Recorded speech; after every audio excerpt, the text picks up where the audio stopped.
The Telephone Call by the New Zealand-born poet Fleur Adcock appeared in her 1986 collection, The Incident Book. Known for examining human relationships that she often provides with a dark twist, she uses the various incidents in this collection to explore themes such as childhood experiences, family events, street life, and the threat of nuclear attack, as well as to include a number of fictional narratives, of which this poem is one. The telephone call takes the form of a dialogue in which the speaker is contacted by the nameless representative of the enigmatic universal lotteries, who leads her to believe that she has won the Ultra Super Global Special, a grand prize of an amount of money in excess of £1 million. They repeatedly push her to articulate to them how it feels to win such an enormous sum. She suddenly realises, however, that she hasn't bought a lottery ticket for years and years. The representative is quick to reassure her that this doesn't matter. They buy up the files of everyone who has ever bought a lottery ticket, and the computer picks a winner at random. Even so, she says that she'll still only believe it when she sees the cheque. This is when the bombshell is dropped. She has, in fact, not won any actual money at all. The true prize is instead the memorable experience of merely believing that you've won a life-changing amount of money, if only for a few minutes. Having persistently egged her on to invest emotionally in her win, they mysteriously vanish to leave her to manage her disappointment alone, as the line then simply goes dead. The enduring appeal to the human psyche of investing a small amount of money in the chance of winning a much larger amount on the basis of the favourable outcome of a random occurrence which has vanishingly small odds, gambling, in other words, is evidenced by the fact that the Dutch National Lottery, which is the oldest in the world, has been running since 1726, while the biggest in the world is widely considered to be El Gordo, or the Fat One, with its total prize fund of €2.3 billion, which has been running every Christmas in Spain since 1812.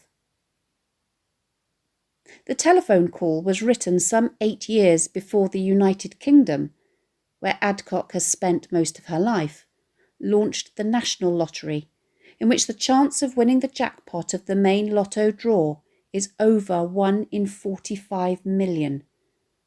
You're 5 times more likely to be struck by lightning than to win. And yet, between 15 million and 45 million tickets are sold each time. On one level, this poem can be understood as a simple narrative, which tells the story of a hoax telephone conversation where the callers get a certain kind of malicious pleasure from fooling someone into believing they have won a lot of money, only to bring them back down to earth with a bump when the truth is revealed.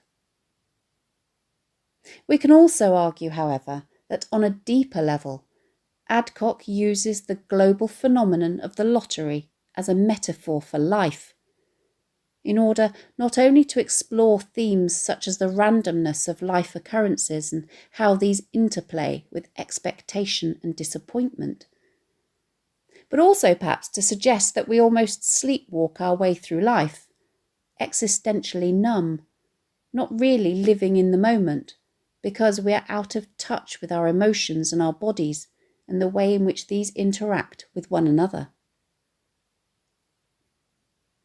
While Adcock's speaker is not financially worse off after her experience, you can't lose what you've never had, she is arguably emotionally worse off, although we never actually find out because the poem and the phone call finish simultaneously.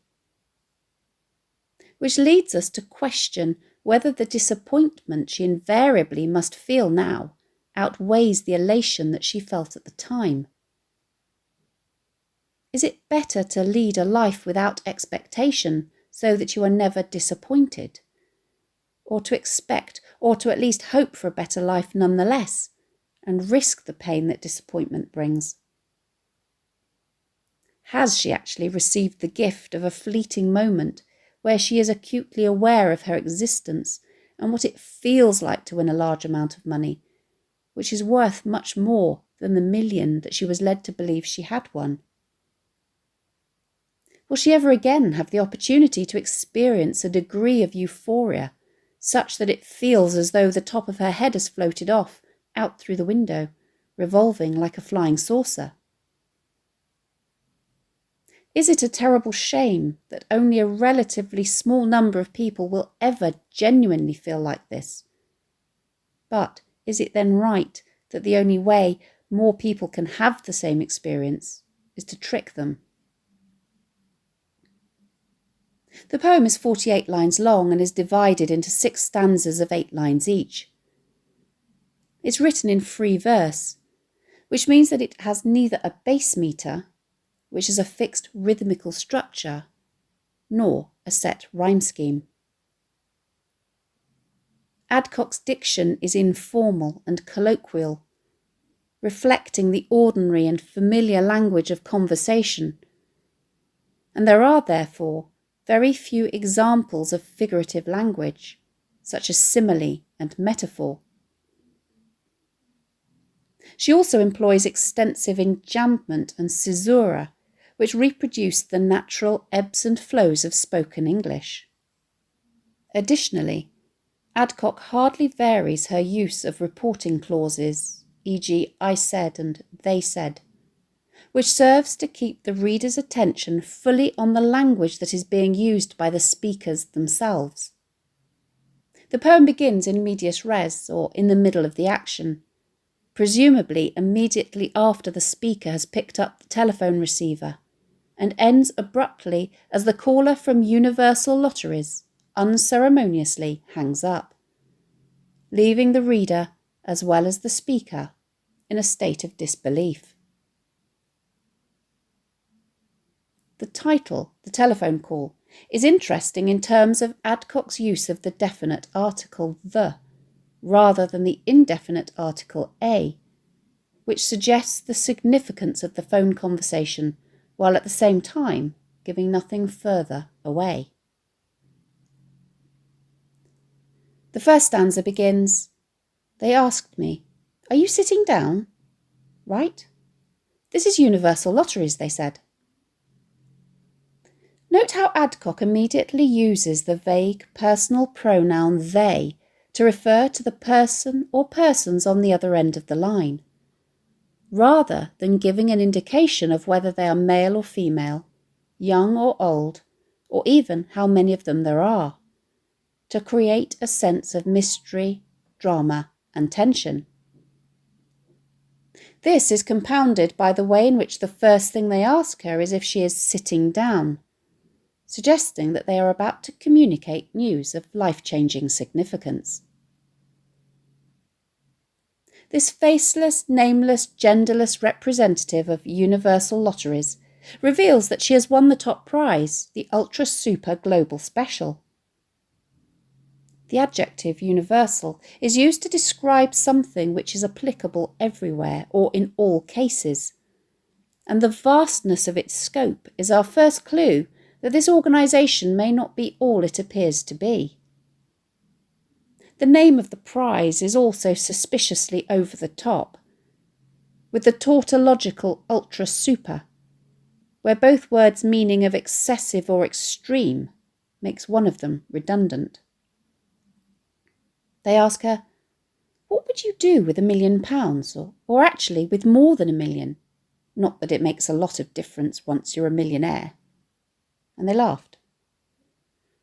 Note firstly that they don't at this point say that she has actually won any money. If we look carefully, we can see that all they do is ask her what she would do with £1 million, and it is she, as well as the reader, who makes the not unreasonable connection between the winning of a prize and the sum of money. This is an example of equivocation, where ambiguous language is deliberately used to simultaneously state the truth and conceal it, by playing to our expectations of the way in which language is most commonly used and understood. The way in which the callers are suitably vague about the amount of money, that it is more than 1 million, should also be seen as a red flag. The fact that they laughed is perhaps designed to reassure the speaker and the reader that their intentions are genuine and friendly. The speaker is clearly lost for words as the caller begins the second stanza by asking, "Are you okay? Still there? Come on, now tell us, how does it feel?" Her stammered answer of, I can't believe it," is clearly neither sufficiently personal nor original to be memorable, as they reject this with, "That's what they all say. What else? Go on, tell us about it." The simile in her response, the only one in the entire poem, is striking in its individuality. "I feel the top of my head has floated off, out through the window, revolving like a flying saucer," and vividly evokes the uniqueness of her sense of giddiness and disorientation at this welcome but shocking news. In the third stanza, the caller continues to encourage her to articulate her feelings. "That's unusual," they said. "Go on." Now she reveals that the shock has had a physical impact on her. "I said, I'm finding it hard to talk. My throat's gone dry. My nose is tingling. I think I'm going to sneeze or cry." Her caller finally appears satisfied that she has given in to the experience and that she's going to allow her emotions to get the better of her in such a memorable fashion. "That's right," they said. "Don't be ashamed of giving way to your emotions. It isn't every day you hear you're going to get £1 million. Note Adcock's interesting use of language here, where the focus isn't so much on what she's been told, but on what she has heard or understood. It isn't every day you hear you're going to get £1 million, and is another example of equivocation. The caller continues, "Relax now, have a little cry. We'll give you a moment." Note the way in that up until this point, Adcock has ensured that a new speaker starts a new line, indicating the orderly to and fro of the conversation. Now, however, she employs an ellipsis which creates a caesura to communicate how the speaker has come to a sudden realization and is unable, or unwilling, to wait until the caller has finished speaking, and so interrupts them to voice her suspicions. "Hang on," I said, "I haven't bought a lottery ticket for years and years. And what did you say the company's called?" The fact that they laughed again and come back immediately with a response suggests that this is not the first time they have been challenged in this way. Not to worry about a ticket. We're universal. We operate a retrospective chances module. The adjective retrospective relates to dealing with past events or situations and indicates that the fact that she hasn't bought a ticket for a very long time is irrelevant for this lottery. They elaborate on what they mean by this. Nearly everyone's bought a ticket in some lottery or another, once at least. We buy up the files, feed the names into our computer, and see who the lucky person is. Somewhat reassured by both the plausibility and technological detail of the explanation she's been given, she responds, "Well, that's incredible. It's marvellous. I still can't quite. I'll believe it when I see the cheque." The caller, however, can equivocate no longer, as they are forced to reveal the true nature of the prize. "Oh," they said, "there's no cheque." "But the money." "We don't deal in money. Experiences are what we deal in." Note the way in which the caller then poses 3 effectively rhetorical questions one after the other, which demand the implicit answer, yes. "You've had a great experience, right? Exciting? Something you'll remember?" That's your prize. Clearly, dealing with the prize recipient's inevitable disappointment is not within their remit, as they hastily finish the call with the platitudes, "So, congratulations from all of us at Universal. Have a nice day," and abruptly hang up. And the line went dead. Adcock finishes the poem as abruptly as Universal's representative finishes the call, in order to leave the reader in a similar state of disbelief as her speaker.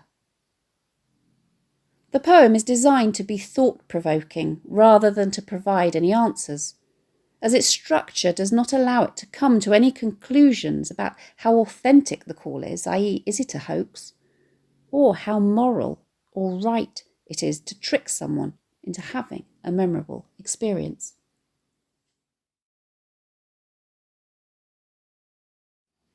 Thanks for watching. If you have any questions, please let me know in the comments section below, and I'll do my best to answer them. Don't forget to subscribe to my channel for more videos on English language topics and exam techniques and English literature texts.